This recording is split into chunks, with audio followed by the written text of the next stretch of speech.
اس کے پاس جاؤں گا، یہ میری توبہ بھی کروا دے گا، اللہ سے میرا تعلق بھی بنا دے گا۔ اب وہ نیچے والا بھائی اوپر جانے کے لیے کمرے سے نکلا، اوپر والا بھائی جو ہے وہ نیچے آ رہا ہے۔ اوپر والے کی نیت کیا ہے؟ گناہ کرنی ہے۔ نیچے والے کی نیت کیا ہے؟ توبہ کرنی ہے۔ دیکھو نیت کا فرق، میں جو بار بار کہہ رہا ہوں نا، آج دل میں نیت کر لو، آج اللہ سے دوستی کر لو۔ اللہ کا کرنا کیا ہوا؟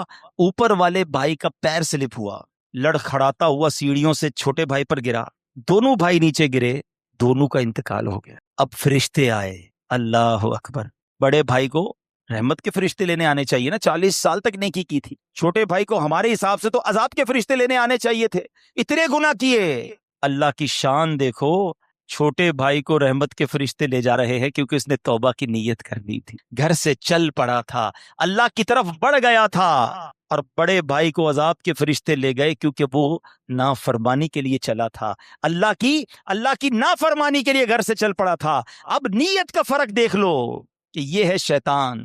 ہو سکتا ہے آج ہی ہم میں سے کسی کو جانا ہو دنیا سے اور وہ نیت یہ کروا رہا ہو کہ ابھی تو بہت ٹائم ہے، تو بس آج سچی پکی توبہ کرنی ہے۔ اچھا توبہ کہتے کس کو ہے؟ آخر میں یہ بھی سن لوں، ہاں یا اللہ میری توبہ، یا اللہ میری توبہ، ٹھیک ہے زبانی بھی توبہ ہوتی ہے، لیکن توبہ کے 3 ارکان ہیں۔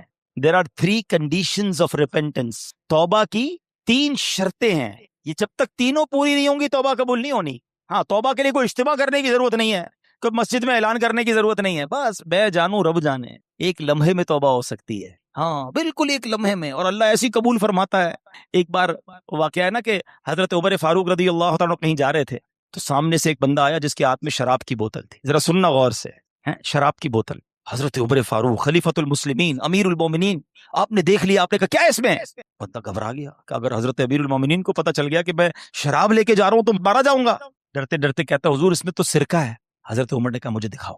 اب ذرا تصور کرنا، شرابی جو بوتل شراب کے لیے سامنے کھڑا ہے، حضرت عمر ادھر کھڑے، کتنی دیر لگی ہوگی آپس کی گفتگو میں، یہ چند سیکنڈ کی بات ہے نا۔ اب وہ بندہ پتہ کیا کہتا ہے؟ اللہ سے کہتا ہے یا اللہ آج بچا لے، عمر سے آج بچا لے، ذلیل ہونے سے بچا لے، یا اللہ بس آئندہ کبھی شراب نہیں پیوں گا، بس مالک بچا لے۔ دل ہی دل میں کہہ رہا ہے، اور کتنی دیر کہا ہوگا؟ 2 سیکنڈ 4 سیکنڈ۔ اور اب ڈرتے ڈرتے جب وہ بوتل حضرت عمر کے ہاتھ میں دی نا تو وہ شراب کی بجائے سرکہ بن چکی تھی۔ یہ ہے توبہ، اتنی دیر چاہیے، بس اتنا، بس وہ کنیکشن چاہیے، وہ رقت قلبی چاہیے، وہ شرمندگی چاہیے۔ تو توبہ کے جو تین وہ ہے نا، کیا نام ہے، شرائط، آج پہلے وہ سن لو کہ توبہ کرنے سے پہلے ہمیں ان تینوں باتوں کا پتہ ہونا چاہیے۔ تو آج ہم نے توبہ کرنی ہے مگر ان شرائط کے ساتھ کر۔ نمبر 1، ماضی پر ندامت، جو کیا ہے نا اس پر شرمسار، شرمندہ ہو، گلٹی فیل کرے۔ نمبر 2، جس حال میں توبہ کر رہا ہے گناہ چھوڑ دے، ایسا نہیں کہ صبح فجر پڑھنے کا ارادہ بالکل نہیں ہے، رات عشاء ابھی تک پڑھی نہیں اور رات میں پڑھنے کا بھی ارادہ نہیں ہے، اور کہہ رہا ہے یا اللہ نماز جو نہیں پڑھی معاف کر دے، آئندہ پڑھوں گا، نہیں، توبہ بھی کرے، اس وقت وہ گناہ چھوڑ دے تو پھر وہ توبہ ہوتی ہے۔ اور تیسری، آئندہ نہ کرنے کا پختہ ارادہ۔ پھر الگ بات ہے کہ پھر بندہ گناہ میں پڑ جائے، یہ بات کی بات ہے، شیطان یہ بھی بولتا ہے کہ یار توبہ کرنے کا فائدہ کیا، میں تو پھر گناہ کر لیتا ہوں، یہ بھی شیطان کا وار ہے۔ آج توبہ کر لو، کیا پتہ گناہ کا موقع ہی نہ ملے، اس سے پہلے ہی موت آ جائے۔ بنی اسرائیل میں ایک شخص جو کہ نہایت بڑا مجرم اور گناہگار تھا، اس نے 200 سال اللہ تعالیٰ کی نافرمانی کی۔ جب وہ مر گیا تو جو اس کے شہر کے لوگ تھے انہوں نے اسے گھسیٹ کر کوڑے کرکٹ کی جگہ پر ڈال دیا، یعنی اس کی تدفین نہیں کی، اس کو کفن نہیں پہنایا۔ اتنا بڑا گناہگار تھا کہ اس کو کہاں دفنائیں گے، اس کا کون سا جنازہ پڑھیں گے۔ انہوں نے کیا کیا کہ اس کو انہوں نے کوڑے کی جگہ پر پھینک دیا۔ اب کیا ہوا؟ اللہ تبارک و تعالیٰ نے حضرت موسیٰ علیہ السلام پر یہ وحی بھیجی کہ اے موسیٰ، اے میرے کلیم، ہمارا ایک بندہ فوت ہو گیا ہے اور بنی اسرائیل نے اس کو گندگی پر پھینک دیا ہے۔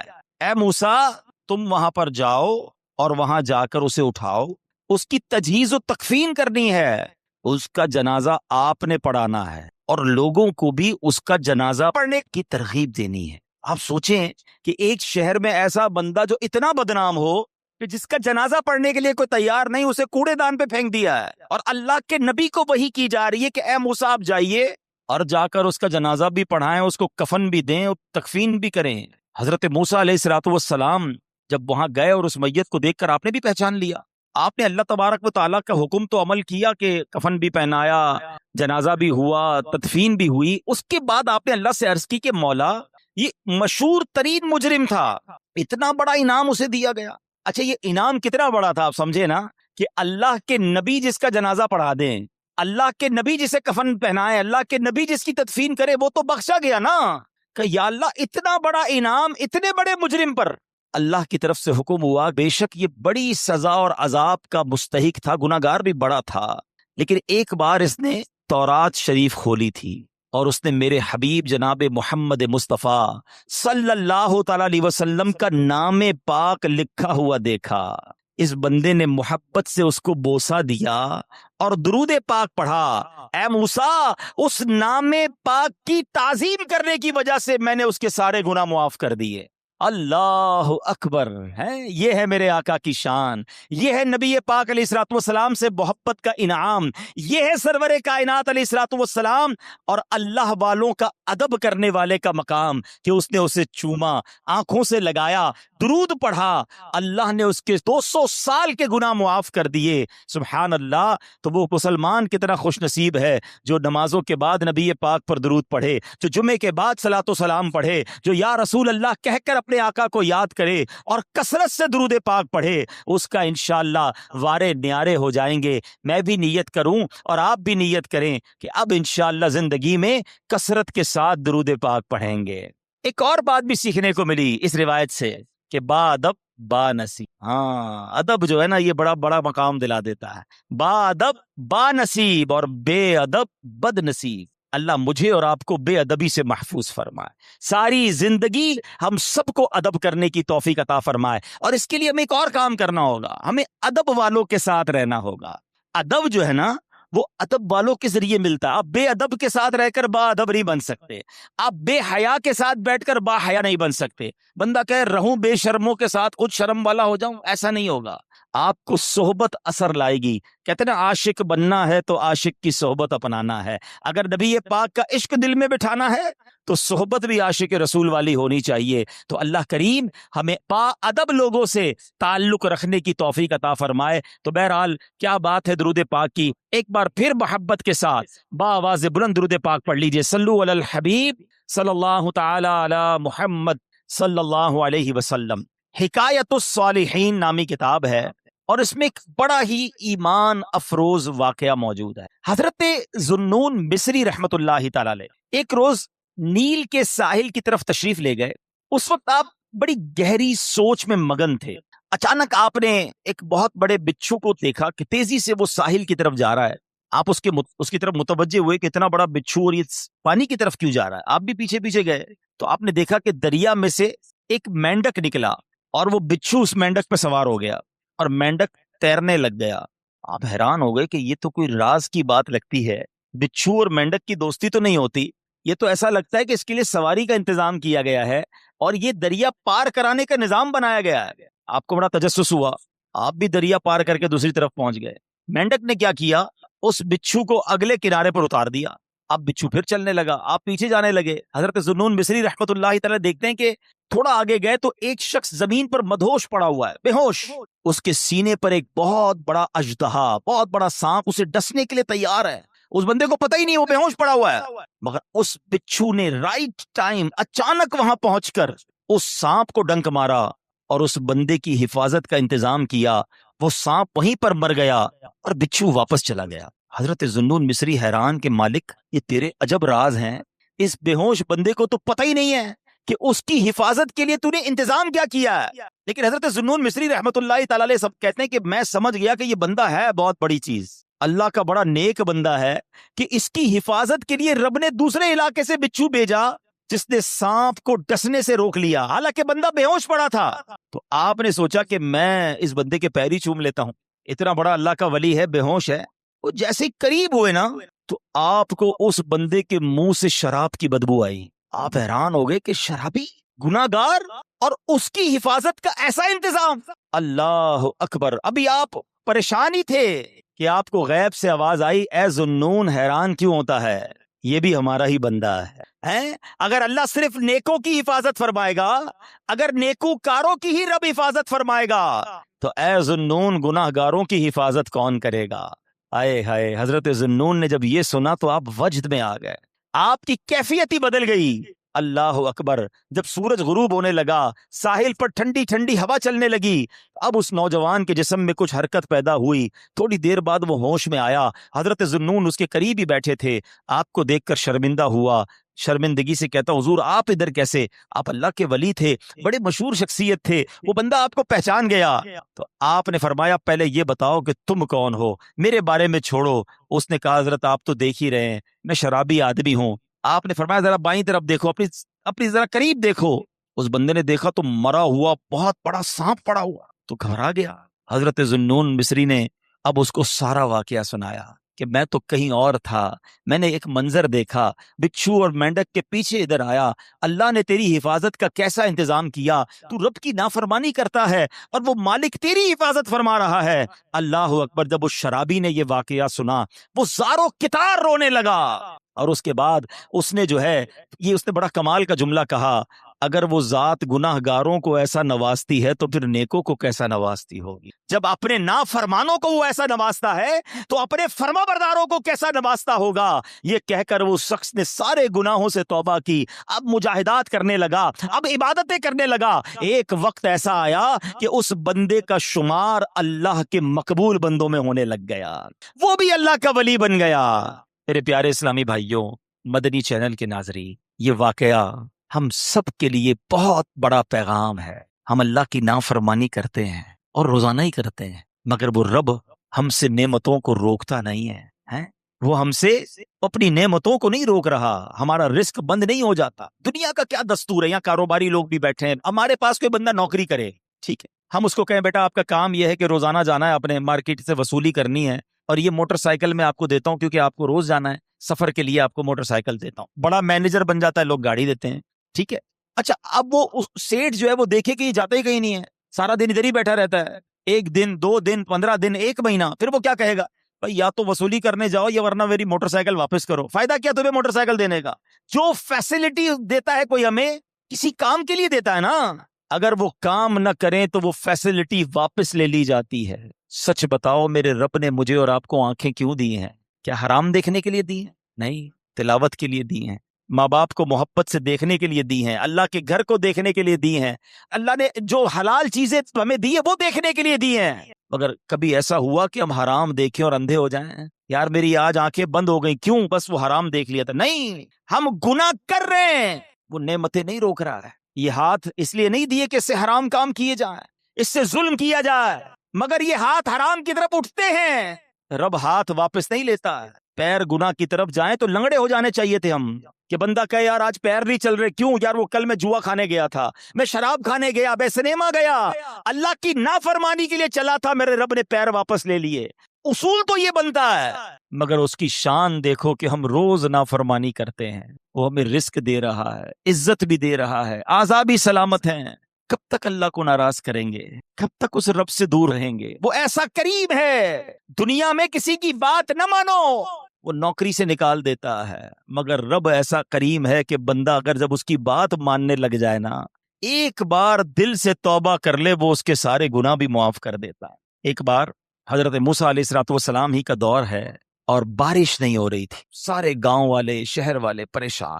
حضرت موسیٰ علیہ السلام نے، لوگوں نے کہا کہ حضور آپ دعا کریں، تو آپ نے کہا کہ ایسا کرو سب مل کر دعا کرتے ہیں. 70,000 لوگوں کا اجتماع تھا، گاؤں کے باہر، شہر کے بعد 70,000 پیپل، 70,000 لوگ جمع ہو گئے. اب حضرت موسیٰ کلیم اللہ ہے، ذرا سننا، آپ نے اللہ سے دعا کی، الہی اسقنا غیثک وانشر علینا رحمتک، میرے پروردگار ہمیں بارش سے نواز دے، ہمارے اوپر اپنی رحمتوں کی نوازش کر دے. وارحمنا بالاطفال الرضع والبہائم الرضع والشیوخ الرکع، اے کریم چھوٹے چھوٹے بچے، بے زبان جانور، بوڑھے اور بیمار، سبھی تیری رحمت کے امیدوار ہیں. اے اللہ سب پر رحم کر اور ہم پر بارش برسا دے. بڑی رکت انگیز دعا جاری ہے. حضرت موسیٰ بھی دعا کر رہے ہیں اور 70,000 لوگ آمین کہہ رہے ہیں. سوچو کیسا اجتماع ہوگا. بہت دیر گزر گئی، بارش نہیں ہوئی، کوئی بادل نہیں، کچھ نہیں. آپ نے اللہ سے عرض کی کہ مولا میری دعا قبول نہیں ہو رہی ہے، ہم پریشان ہیں مالک، تجھ سے مانگ رہے ہیں. ارشاد کیا ہوتا ہے، اے موسیٰ تمہارے درمیان ایک ایسا شخص ہے جو 40 سال سے اللہ کی نافرمانی کر رہا ہے. اے موسیٰ جب تک وہ بندہ تمہارے درمیان ہے بارش نے نہیں ہونی. اللہ اکبر. اب حضرت موسیٰ علیہ الصلوۃ والسلام نے کہا کہ یا اللہ میں کمزور سا بندہ ہوں، میری آواز ان سب لوگوں تک کیسے پہنچے گی؟ 70,000 کا مجمع ہے. حضرت موسیٰ کہتے ہیں یا اللہ میں سب تک یہ اعلان کیسے پہنچاؤں گا؟ میں کیسے اس بندے کو اس میں سے نکالوں؟ مولا جس کی وجہ سے بارش نہیں ہو رہی، سنو اللہ کی طرف سے کیا ارشاد ہوتا ہے، اے موسیٰ تیرا کام آواز لگانا ہے، پہنچانا ہمارا کام ہے. اب حضرت موسیٰ علیہ الصلوۃ والسلام نے کیا اعلان کیا؟ سنو کیسا رونگٹے کھڑے کر دینے والا وہ اعلان ہوگا. حضرت موسیٰ اعلان کرتے ہیں کہ اے رب کے گناہ گار اور نافرمان بندے جو پچھلے 40 برس سے رب کو ناراض کر رہا ہے، تو وہ بدبخت ہے کہ تیری وجہ سے بارش نہیں ہو رہی، ہمارے مجمع سے نکل جا تاکہ بارش شروع ہو جائے. حضرت موسیٰ نے یہ اعلان کر دیا. اب وہ شخص بیٹھا اسی مجمع میں تھا، وہ سوچنے لگا کہ اگر آج میں کھڑا ہو گیا، پہچان تو گیا کہ میں ہی ہوں، اس کو پتا تھا میں 40 سال سے گناہ کر رہا ہوں. پہلے تو اس نے انتظار کیا کہ شاید کوئی اور کھڑا ہو کے نکل جائے، کوئی نہیں نکلا. دائیں دیکھا بائیں دیکھا، کوئی نہیں نکلا. اب وہ سمجھ گیا کہ میں ہی وہ بدبخت ہوں، اللہ کو ناراض کرنے والا ہوں جس کی وجہ سے بارش نہیں ہو رہی ہے. اب اس بندے نے پتہ کیا کیا؟ کھڑا ہوتا تو سب کو پتہ چل جانا تھا نا. اس نے چادر نکالی اور اپنے سر پہ چادر ڈالی اور اللہ کی بارگاہ میں پتہ کیا عرض کرتا ہے؟ کہتا ہے مولا آج بچا لے، آج ذلیل ہونے سے بچا لے مولا. اگر آج کھڑا ہو گیا میں تو سب کو پتہ چل جائے گا کہ میں ہی وہ بدبخت، میں ہی وہ گناہ گار ہوں. اللہ آج میں تجھ سے وعدہ کرتا ہوں اب تجھے ناراض نہیں کروں گا. پورے شہر والوں کو پتہ چل جائے گا کہ میں ہی وہ بدبخت ہوں جو 40 سال سے تیری نافرمانی کر رہا ہوں. آپ کو پتہ ہے پھر کیا ہوا؟ بادل آئے اور موسلا دھار بارش شروع ہو. حضرت موسیٰ نے عرض کی میرے مولا کوئی بندہ تو کھڑا ہی نہیں ہوا، ہمارے مجمع میں سے تو کوئی باہر ہی نہیں نکلا، یہ بارش کیسے ہو گئی؟ اللہ نے فرمایا اے موسیٰ میرے بندے نے مجھ سے دوستی کر لی، میرے استاد فرمان نے توبہ کر لی ہے. اے موسیٰ اب اسی کی وجہ سے میں نے بارش برسائی ہے. اب حضرت موسیٰ کہتے ہیں مولا مجھے وہ نیک بندہ ہی ملا دے، اب تو مجھے بتا وہ کون ہے جس نے تجھ سے دوستی کر لی ہے. سنو اللہ کی طرف سے کیا ارشاد ہوتا ہے. ارشاد ہوتا ہے موسیٰ جب وہ گناہ گار تھا میں نے جب اس کا پردہ رکھا تھا، اب تو وہ میرا فرما بردار ہو گیا، اب تو وہ میرا دوست بن گیا ہے. میں کیسے تجھے بتا دوں وہ کون ہے؟ کیونکہ اگر اب بھی بتا دیا جاتا کہ وہ کون ہے تو یہ تو پتا چل جاتا نا کہ یہی وہ تھا جو 40 سال سے گناہ کر رہا تھا. ہمارا کام توبہ کرنا ہے اور اللہ سے عرض کرنا ہے مولا استقامت دے. تو اے میرے پیارے اسلامی بھائیو، آؤ آج اپنے رب کے حضور سچی پکی ہم نے توبہ کرنی ہے، اور یہی دعوت اسلامی کا پیارا ماحول ہمیں سکھاتا ہے. ہم اللہ کے قریب ہو جائیں، اللہ کے نیک بندے بن جائیں، گناہوں والی زندگی کو چھوڑ دیں. اچھا گناہ والی زندگی چھوڑنے ہے نا تو وہ کیسے چھوٹے گی؟ بھائی نیت تو آپ ہو سکتا ہے ابھی دل میں کر رہے ہوں گے، مجھے کئی آنکھوں میں اشک نظر آ رہے ہیں، کئی دل بے قرار نظر آ رہے ہیں، لیکن پہلے بھی تو ہوا ایسا، لیکن پھر کیوں نہیں بدلتے؟ اس کا ریزن کیا ہے؟ اس کا ایک بڑی وجہ پتہ ہے کیا ہے؟ کہ ہم توبہ کرتے ہیں مگر جا کر بیٹھتے انہی دوستوں میں جو گناہ کرتے ہیں. ہم نمازی بنتے ہیں تو ہمارا مذاق اڑاتے ہیں، او بھائی خیر تو ہے، مولوی ہو گیا، جمعہ پڑھتا تھا ٹھیک ہے، یہ روز نماز پڑھنے کا کیا ضرورت ہے؟ اب جب دوستی مذاق اڑانے والے بندہ پھر نماز چھوڑ دیتا ہے. اگر واقعی نیک بننا چاہتے ہو، اگر آج یہ طے کر لیا ہے نا کہ اللہ سے دوستی کرنی ہے، اب گناہ نہیں کرنے، تو پھر ہمیں اپنی صحبت بھی بدلنی ہوگی، اپنی دوستیاں بھی بدلنی ہوں گی. دوست وہ ہوتا ہے جسے دیکھ کر خدا یاد آ جائے. سوال ہے میرا آپ سب سے، کوئی ایک دوست ایسا ہے جس کو دیکھ کر خدا یاد آتا ہے؟ ہمارے دوست تو ایسے ہیں جس کو دیکھو تو سنیما یاد آتا ہے، الٹے کام یاد آتے ہیں. ایسے دوست نہیں چاہیے. دوست وہ بناؤ جسے دیکھ کر خدا یاد آئے. میں گناہ کروں تو مجھے مسجد میں لے جائے، مجھے توبہ کرائے، نہ کہ گناہوں میں مددگار ثابت ہو. ہمارا پرابلم ہی یہی ہے، ہم نے دوستیاں ایسی رکھی ہیں. عطر والے کی دکان دیکھی ہے نا، پیسے خرچ کرو نہ کرو فری کی خوشبو مل جاتی ہے. یہ ہے اچھی صحبت، یہ اچھے بندے کی صحبت ہے. اور کہتے ہیں برے بندے دی صحبت یارو جویں دکان لوہاراں، کپڑے پاویں کچھ کچھ پئیے چنگا پہن ہزاراں.